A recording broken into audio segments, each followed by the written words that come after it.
Welcome to the Why Music podcast, where we talk to independent artists about their journeys, the inspirations behind their music, and ultimately why they make music. This next artist is an LA pop artist looking to make an impact. Originally from Baton Rouge, music has been a part of his life from day one. Recognized for his harmonies and diverse influences, there's no one quite like him in the scene today. Welcome, Anthony. Thank you so much, Ava. It's a pleasure to be here. Pleasure to have you. I always like to start with where your story with music kind of all kicked off. Yeah, absolutely. I think I've been making music and I've been a fan of music for as long as I can remember. The earliest memory I have with music was when I was just 6 years old. My grandmother gave me a keyboard for Christmas and she taught me to play some tunes. And I was so in love with the instrument.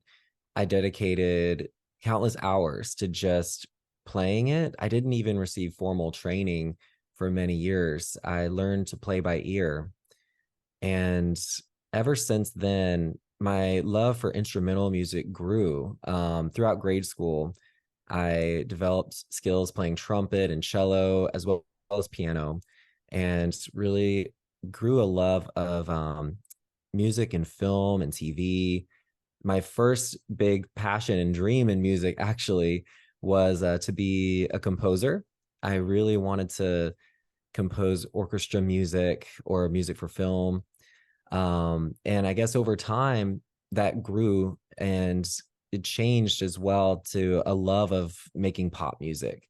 I guess I also really enjoyed pop music growing up. I was really inspired by some of my favorite artists who I looked up to as my heroes. And always knew I wanted to follow in their footsteps. So, yeah, in different ways, music has always been a part of my life. Um, so I mean, dream of a composer, that's a kind of, a step in this general direction. What about it, like about music over time kind of made you decide to reroute from that and take sort of more of like a songwriter artist path? Because like they do, they have their shared qualities, but what made you kind of shift into an artist project? Yeah, no, that's a great question. I think when I was getting ready and preparing for college and preparing for a career, I guess I took a hard look at each path Mhm. and I saw the path of a composer. Not necessarily being more difficult, but just with different opportunities, a different lifestyle. One aspect about me is I absolutely love being around people. I love sharing my music on stages. I love, being on the forefront with my music for my audience.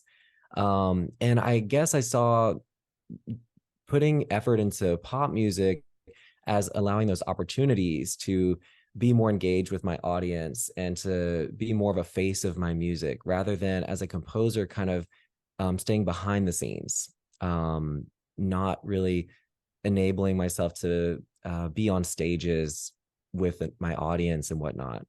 So that was definitely one of the factors. I also saw, I guess, in a more practical sense, just the financial opportunities pursuing pop music rather than composing. Not to say there isn't great, financial potential with composing, since some of the world's leading film and TV composers definitely do well. But yeah, I guess I felt that going into a popular music space might grant some better opportunities to make money. Fair enough. I mean, it's called pop for a reason. But yeah, it's hard either way. It's just a matter of which you kind of want to put more focus and interest into. Yeah. Oh, and if I can add as well, when I was younger, I hadn't begun my journey in singing yet. But while I was transitioning to college, I actually started to discover this passion for singing. So I Mhm. think that's another huge factor that drew me to making pop music rather than staying just as a composer. I really wanted to use my voice. I wanted to explore this new passion of singing. I mean, definitely a huge factor in the fact that like you can get away with not having a voice as a composer, but the other way, it's kind of the whole ordeal. So A big that part. definitely was probably a big piece of the puzzle. Um, in that case, what do you think most often inspires a lot of your songwriting now? Yeah.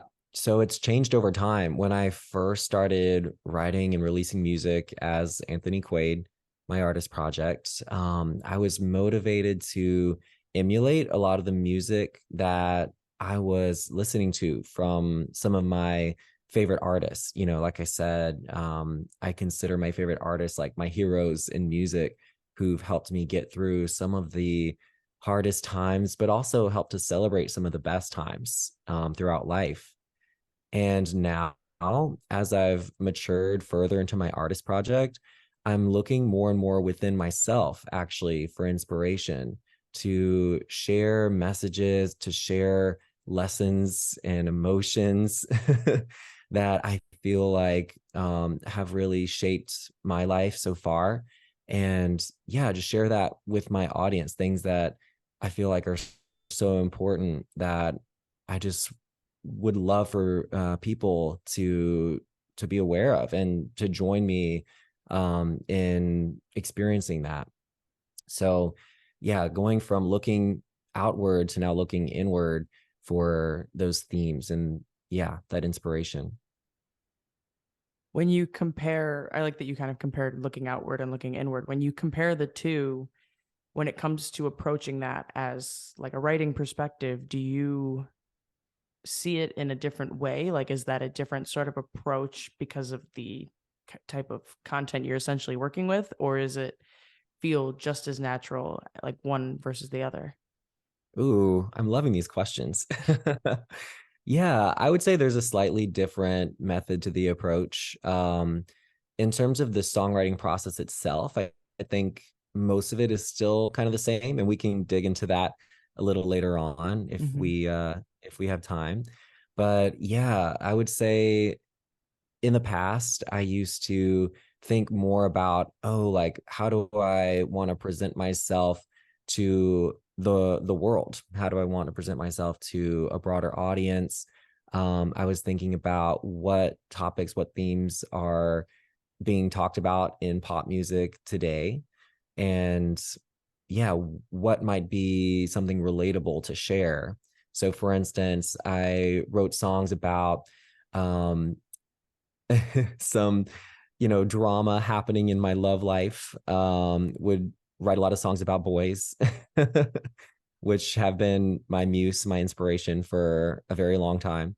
And yeah, some songs just maybe about generally universal kind of feelings or emotions. But now looking more within, I'm starting to discover so much more within myself that is unique. And I feel so much more vulnerable digging deeper within sort of my own thoughts, discovering the things that are important to me regarding my identity, my background. Um, I guess just to give you a little bit of that background. So I grew up in the deep South in Louisiana. And growing up there as a queer person, I definitely experienced confusion and um, a lot of just social kind of, um, well, let me think about it for a sec.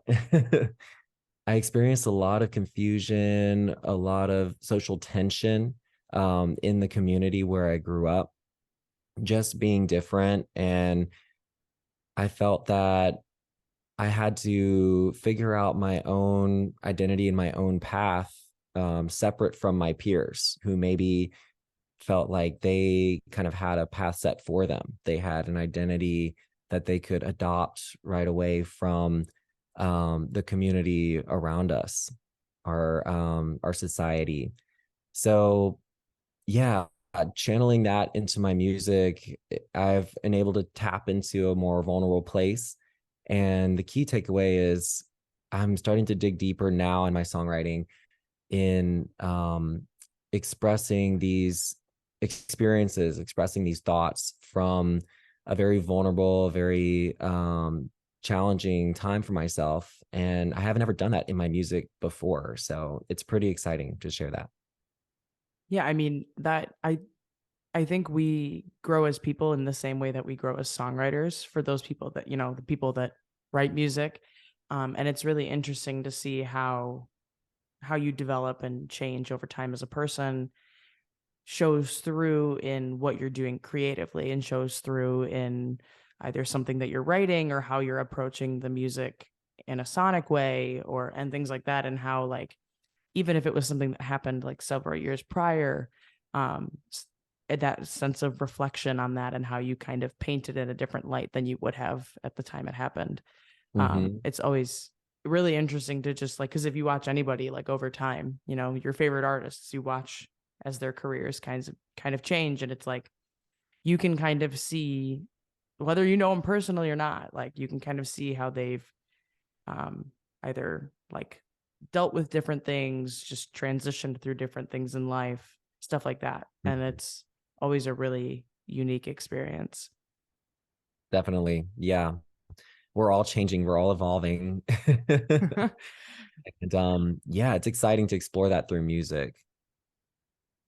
Yeah, I mean that it's music is it's an art form, so it's really just a way of self-expression, and the way that people take that in different directions is always something that I'm fascinated by.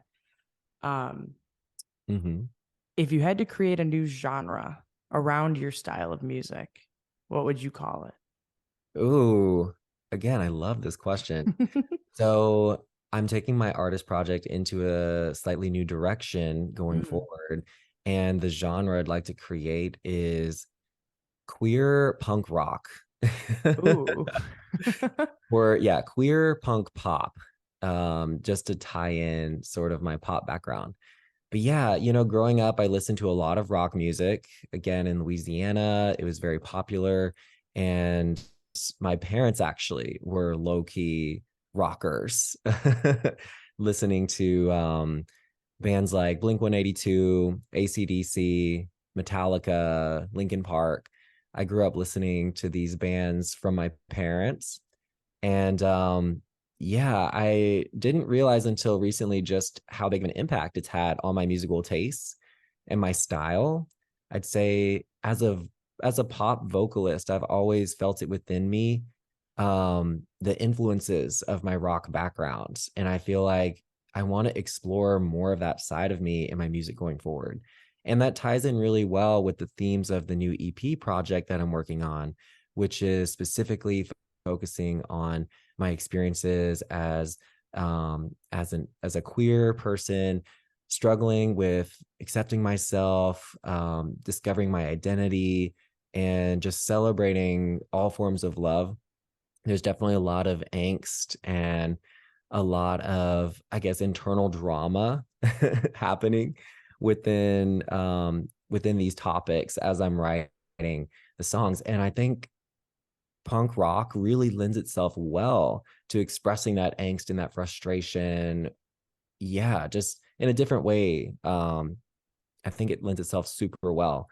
So yeah, I would say, um, you know, being able to explore that as a queer person is really exciting. I one thing I wanted to mention too is growing up, I didn't really know of any queer punk rock artists. And I mean, I'm sure there are some out there. I just haven't discovered them yet. And I'd love to be sort of on the forefront or exploring that space along with those artists to make rock a genre that queer people can feel a part of as well, just as much as pop or any other genre. Absolutely. With this kind of new direction, is that something that you see yourself carrying more into moving forward, or is it just kind of, that's where the focus is for this next project?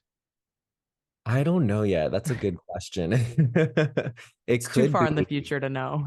yeah, it could be a long-term shift for the artist Hmm. project, or it could be, yeah, just a shift for the moment with this Hmm. EP. We'll see how the EP goes, but I'm super excited about it. Yeah, and I think what you were kind of getting at, like it with the kind of things that you think of when you think of punk or punk rock, it's like very much, you said the word angst, like that is as punk rock as it really gets. Like that's basically, you put them in a nutshell, that's what it is. So taking it with Mhm. that theme and heading it in that direction, it's almost like you're enabling yourself to better express what the songs themselves are ultimately talking about. Yeah, and it's stuff that I feel like I don't get to express in my day-to-day life, as much as I may feel like I need to or want to. I feel like that's a great purpose that music serves, both as a listener and as a creator.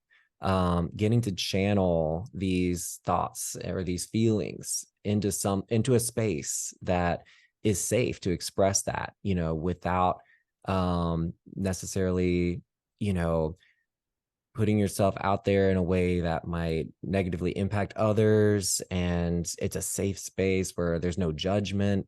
Yeah, when you channel into art, any of these like angsty feelings or any of the like anger, frustration, um I feel like, yeah, it's just like a safe and acceptable place for all of that.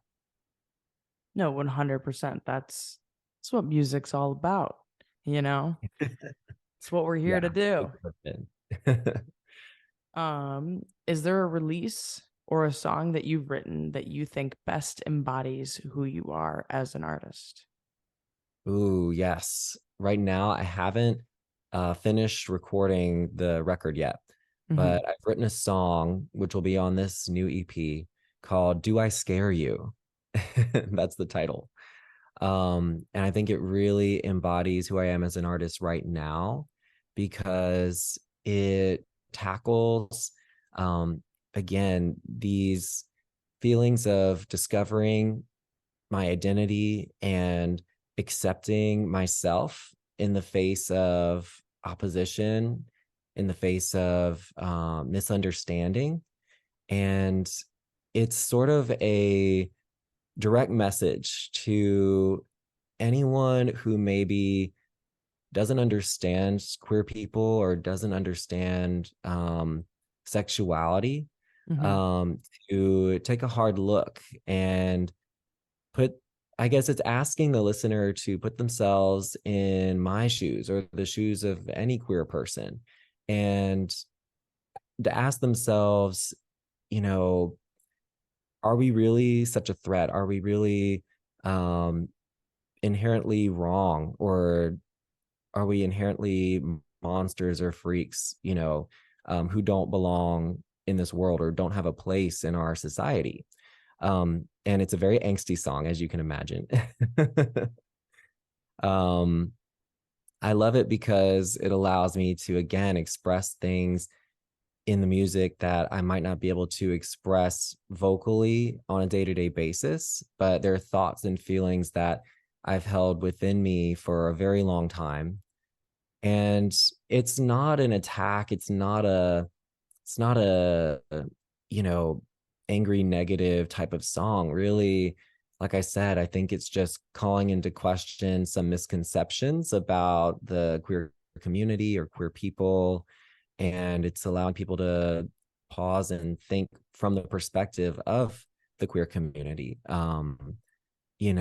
what they're going through. And yeah, just hopefully will allow people to open their minds to a new perspective. I'm looking forward to the EP. So Yeah, I'm so excited. And yeah, it's going to be so much fun to make too. I'm definitely looking forward to collaborating with some of my friends in LA who are in the punk pop space.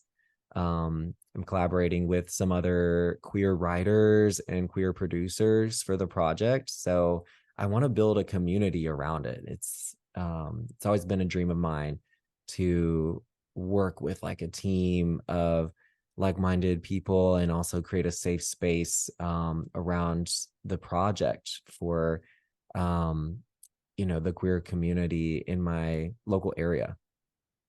And I think that's, I mean, community is key, period. And to take it like a Mhm. step further and really kind of curate that around what you're doing with your artist project and everything is a really great thing to be doing. Um, as far as I know, this one is yet to be released. Is there anything that you like out of your current catalog that you would say is like your one song and one song only of like if you had to sell somebody on who you are as an artist and show them this song to convince them to be your next fan, what song do you show them? Ooh, I love all my songs. I feel like in a way they're like my babies, which I feel like is a shared feeling for many artists. But if I had to choose one to represent who I am in my artist project, I would have to go with my debut single, Secrets, which came out in June of 2020.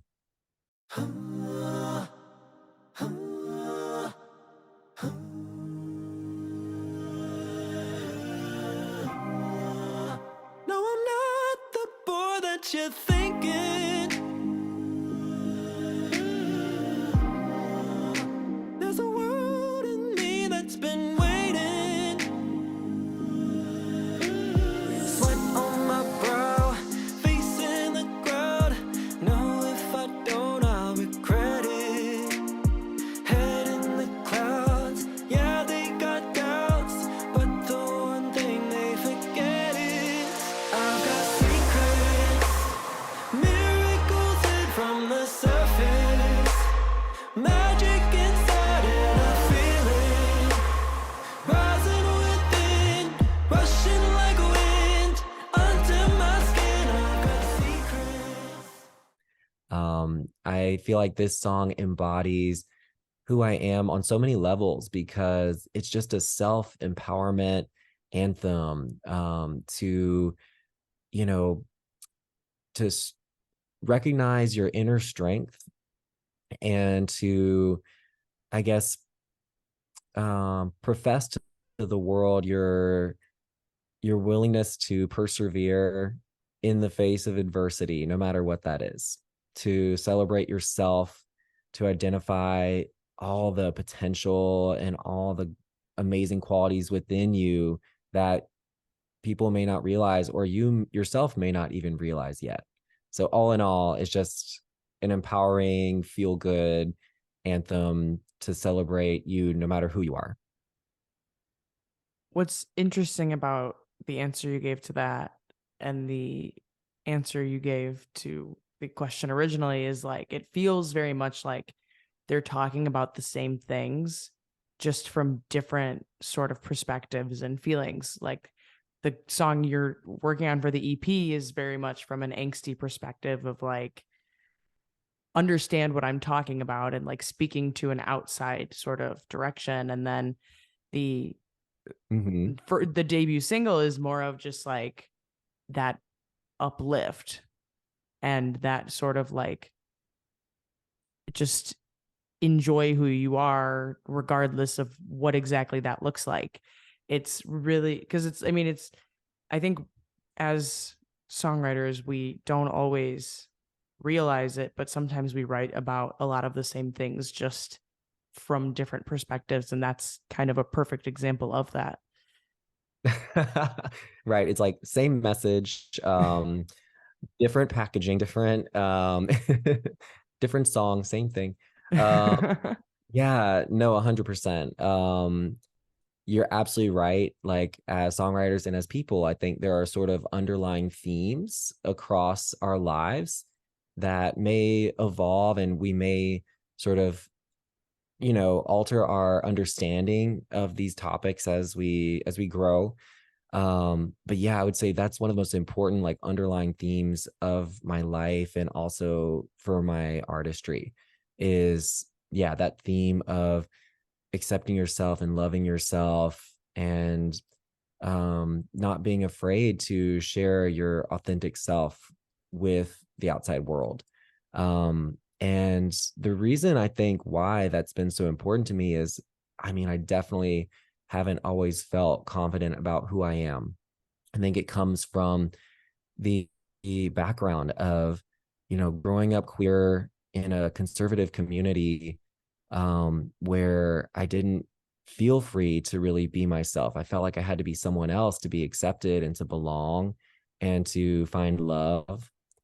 And after going through, so many challenges with that journey, I feel so compelled to share what I've discovered with others, that you don't have to be someone you're not to be loved and to be worthy of love and acceptance. You truly, can be whoever you are. And my biggest, trying to think the word. Yeah, my biggest motto, if you will, my biggest, yeah, motto is just to be yourself. And as long as you aren't hurting anyone else around you, then you should feel free to do whatever you want, to be whoever you are, if that makes sense. No, 100%. And I think like I said, it kind of shows through in what you're creating and what you're doing, regardless of the direct subject matter. Like it just kind of has that sort of packaging, as we've said, on it. And Mhm.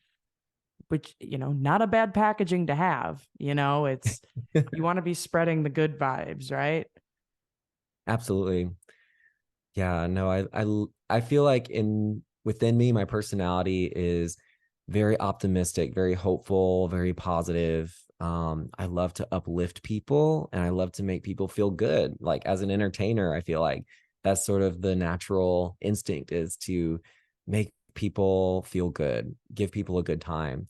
So yeah, even with my darkest, most angsty, yeah, most gritty type of work, I still, at the end of the day, want to make people feel good and to uplift others. And that's a great sort of intention and purpose to have behind it, because whether you reach 10 people or you reach 10,000, like you're going to be making some sort of positive impact, and that's all we can really ask for at the end of the day. Oh my gosh. Yeah, even just reaching one other person to me would be True. a success, as an artist. If just one other person can even relate to like what I've gone through and what I share in my music, then I'll feel like, I've arrived. That's a win. 100%. That's all. I mean, that's all it is. Everybody wants that sort of human connection, and it's just our method of approaching it. Definitely. If you had to pick two or three artists that you think your music is a combination of, who would you choose?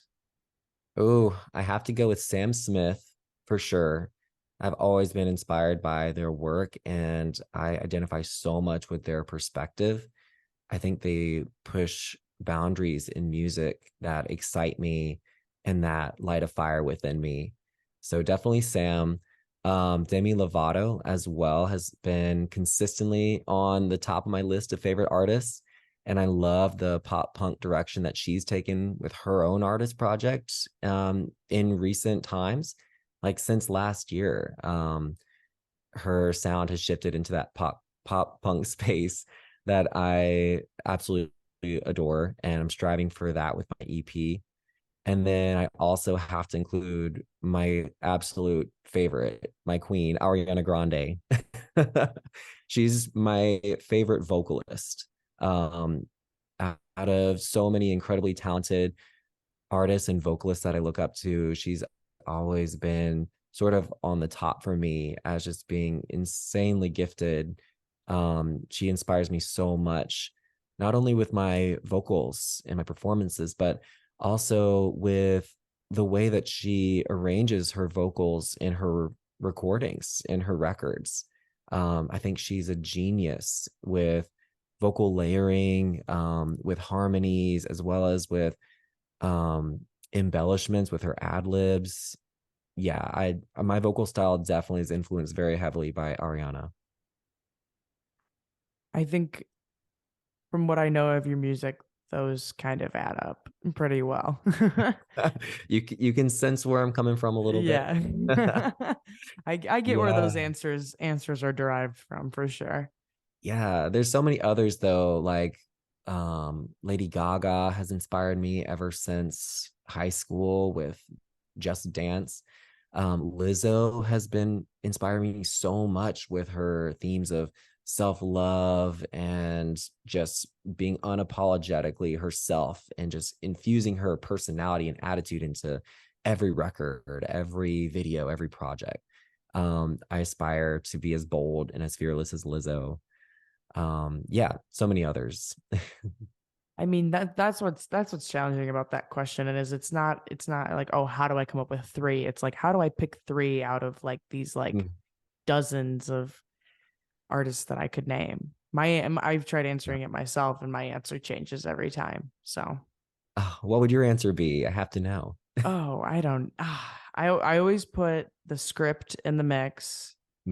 I Mm. always put Christina Perri in the mix, and then the other one kind of rotates a little bit. I'd probably at this point say like, oh,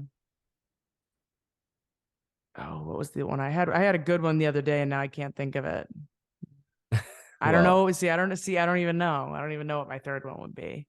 the So, script and Christina Perri are definitely top choices. I oh love them. yeah, that's it's that like 20 2010s 2000s like acoustic pop kind of. Mhm. That's my shit right there. So I love that. yeah. So much good music. Oh yeah, I could listen to that stuff for days. What is an outside passion of yours that you feel impacts who you are as an artist? Mm. Yeah, aside from music, I have so many passions. And I think that might be one of the reasons why I'm not spending as much time making music as I should. One of my biggest passions is travel. I've been fortunate enough to travel quite a bit. Growing up, my family used to take us on big trips where we would see different parts of the country and parts of the world that really broadened my perspective and opened my eyes to so many different ways that people are living and people are existing throughout the world. And as an adult, I've continued with that exploration, continued with those journeys into discovering new people, new cultures. I love practicing different languages as well. In fact, I have one song that I'm working on that's kind of a blend of French and English. And I don't know if I'll release it in my artist project, but just, yeah, exploring different cultures to me is so exciting. I also used to study architecture in college along with music. So I feel like my studies in architecture kind of go hand in hand with my passion for travel, just because I'm so interested and fascinated by design, different design styles, and how different cultures sort of have developed different styles over time. And then aside from travel, aside from cultures, I would say one of my biggest passions is fitness. I really love weightlifting and hiking in LA. The hiking's incredible. And I recently started playing beach volleyball as well. So just being active makes me feel great. And especially with like the beach volleyball and belonging to a few other fitness clubs, I would say it gives me a sense of community. And yeah, it's a release from just sticking within the world of music all the time. I think it's good to break out of it from time to time. Yeah, I mean, I think if music is all you're doing day in and day out, you're gonna end up creating the same stuff day in and day out. It's the Mhm. experiences that we have just as people that kind of allow us to bring in new sort of inspirations and new sort of ideas. And the more you expose yourself to, the more you can kind of create freely and without any sort of limits to what you're doing because you have, experienced something new. So it opens a new door into a different type of creativity. Yep, absolutely. Um, what is the ideal listening scenario for someone to consume your music in? Like, what would you do to Ooh, set the scene, oh make my it the best gosh. listening experience you could? I haven't thought about this, Ava. That's But that's kind of the point. wow. Oh my gosh. How would I recommend listening to my music? I would say listen in a space where you can sing along and be as loud and as just bold and fearless as possible.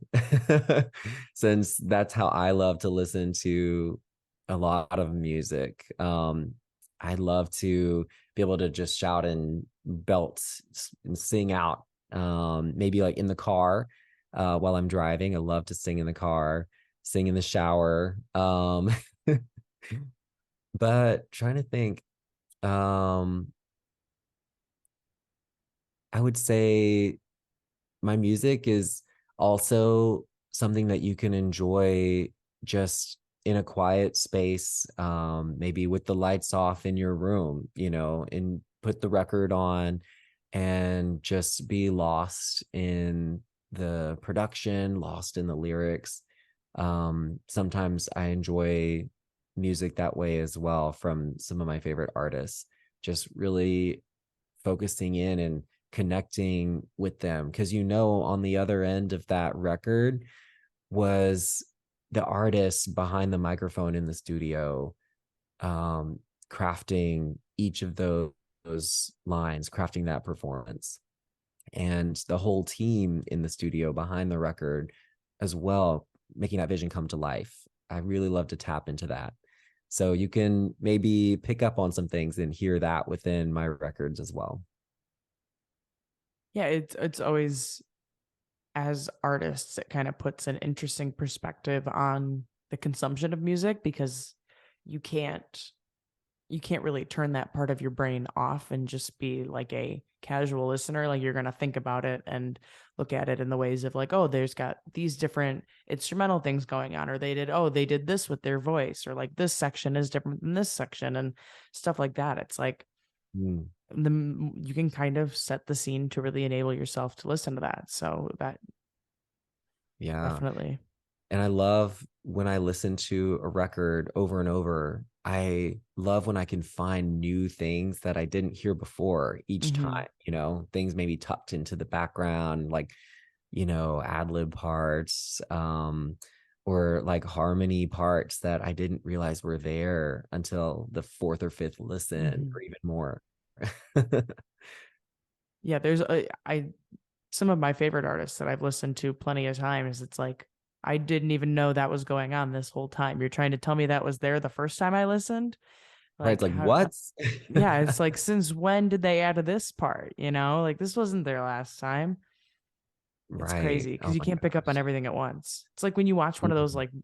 like not mystery, but like those kind of like suspense sort of like movies, or one of those like it's like an Only Murders in the Building thing where it's like once you like have to put all the pieces together, and it's like you could watch it like a bunch of different times and pick up on little details here and there, and it's just like you Oh could yeah. watch it over and over and still be piecing everything together.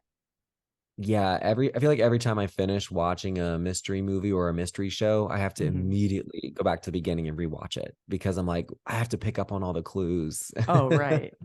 all Right. the Like what, hints yeah. along the way. Like Netflix did The Mole, and like if you watch that, you're trying to figure out who the mole is, and then you figure it out at the end. It's like, well, now you have to go back and rewatch it and like see all these indicators of it was this person, because throughout that series, at least for me, I was like, oh, like I thought every single one of those people was it at some point in time. So it's just Yeah, it's you're always picking up on new things. You can't do it all at once. right. Songs are like mysteries. Yes, 100%, whether we want them to be or not. Yep. What is it So many that, hidden. oh Oh, I'm yeah. sorry. Go ahead. No, you're good. You're good. Um, what is it that you think sets you apart from other independent artists? Ooh, I think every independent artist has their own journey and their own path. And one thing that I think about a lot is just how each one of us, even though we're all making music and kind of all reaching for similar goals, we're all doing such different things within music, and we all have different purposes and different reasons. Why that's probably why, this podcast is such a fantastic project is, every independent artist has a different kind of goal and different vision in music. Um, yeah, I would just say for me, I have turned my artist project into a work of musical activism in a lot of ways, where I'm not just making music to give people something fun or something nice to listen to. Like I really want to instill sort of my perspectives and my beliefs into my music to help maybe expand people's minds and broaden their horizons to, like I said, just the perspective of a unique queer individual. um, and I'm definitely not the only artist out there doing this. I'm inspired by Sam Smith and Troye Sivan, Lil Nas X, Grant Kanoki, Kim Petras, so many others within the queer community who are sort of sharing their perspectives. But yeah, I would say that's just one of the core things that drives me. And yeah, aside from musical activism, I'd love to create a safe space and a community around my music for my listeners, to feel welcome and to feel loved no matter who they are, no matter where they come from or what their background is. I'm all about just inclusion and just supporting one another. Like I said, no matter the background. So yeah, those are just some of the things, I guess, that make me who I am as an artist. I think it's like not necessarily specific to you individually, but it's not an everybody thing in the sense of like I feel like you take your artistry and your like creation as sort of like the vessel for a greater sense of community and these other things. Like there's a greater purpose behind it and it's created with that intention. It's not a retroactive thing where it's like, oh, I'm making all this and this is like the theme of it, or like, I want to do this. And if this happens, like that's great. That's on the forefront. It kind of shines through in everything that you're doing. Yeah, absolutely. No, 100%. You know, like I said, it hasn't always gone in this direction. I haven't always, I guess, had this drive and this vision with my artist project. But yeah, recently and now going forward, I feel like I have so much purpose and such a great sense of that um, you know, drive to create work with that sort of mission in mind. So yeah, like I said, so much to look forward to. I don't know when the EP will be ready. I'm hoping by next year in 2024. Just have to finish writing some of the songs. It'll be about 5 to 6 tracks, I think. That's what I'm planning. And then yeah, just getting in the studio and putting it together. I have a feeling it'll come together quickly once all the, pre-work has been done and all the steps have been lined out. That is sometimes the hardest part. That's either the thing that comes quickest or it's the thing that comes longest, I feel like. And if it comes the quickest, then everything else will take a little bit longer and vice versa. So something always Mhm. has to be the snail, Can't all just happen overnight as much as we would like it to. Yeah, making music is not easy. That's another thing I've learned on this journey. It sounds it sounds so easy in thought of it. You just pick out some chords, you find some words that rhyme, you hit record, call it a day. But granted, there's so much more going on in every, like we were talking about earlier. There's somebody has to be there creating all these new parts of songs that we're finding. So like, just imagine how long that takes.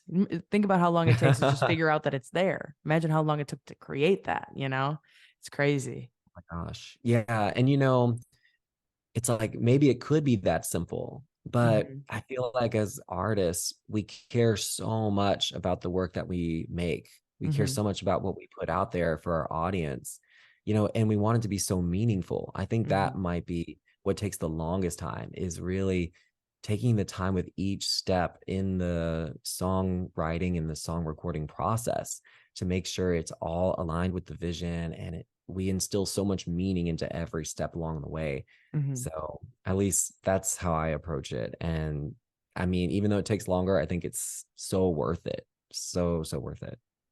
100%. I mean, this is one of those things that it's more about, I feel like, the journey than the destination. Like you can't Mhm. lose the value in the time and effort that you put into your next project, whether that be one song, whether that be 10 songs.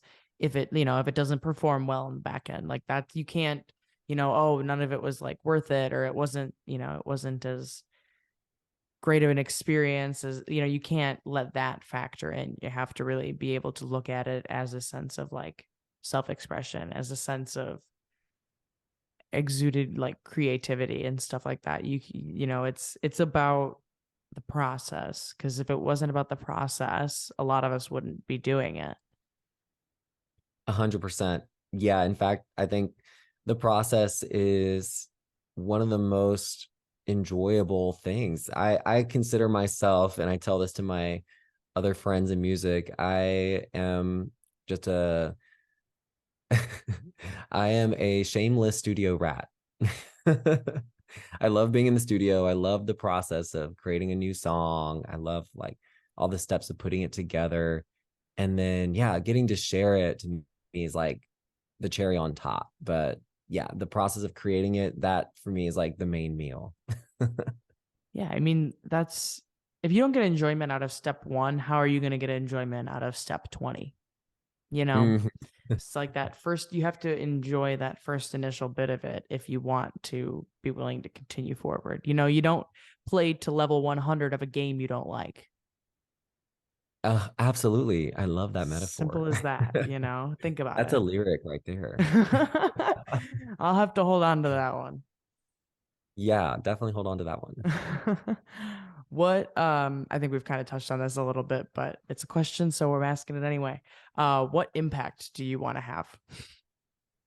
Yeah, absolutely. If I think we touched upon it earlier, where, like we said, if at least one person can relate to my music or relate to where I'm coming from in the messages that I'm sharing in my music, then I feel like that's just the biggest, most rewarding thing that you can hope for as an artist, at least for myself. That would be just, yeah, the best outcome. So yeah, it's not that I want to stand up on a podium as an artist or on a stage and like change people's minds or like impart, I guess, my beliefs or my thoughts onto others. I'm just a believer in sharing and being vulnerable and open so that others can maybe identify if they hear something from me that clicks for them.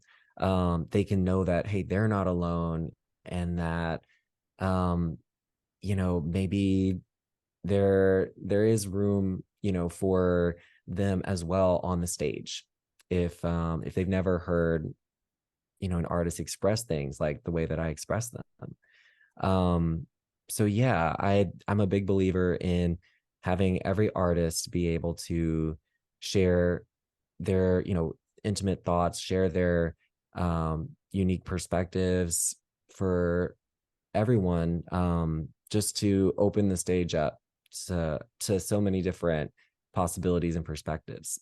I mean, like I said before, it's a great kind of approach to have. It's a great kind of thought behind what ultimately you're doing with your music and your artistry. It's really, it's the intention of wanting to make an impact and a difference, period, rather than, it's not all about the music. It's like, as artists, it's not just, making the music. There's more to it, and to have a desire to want to make a further impact is a really great thing.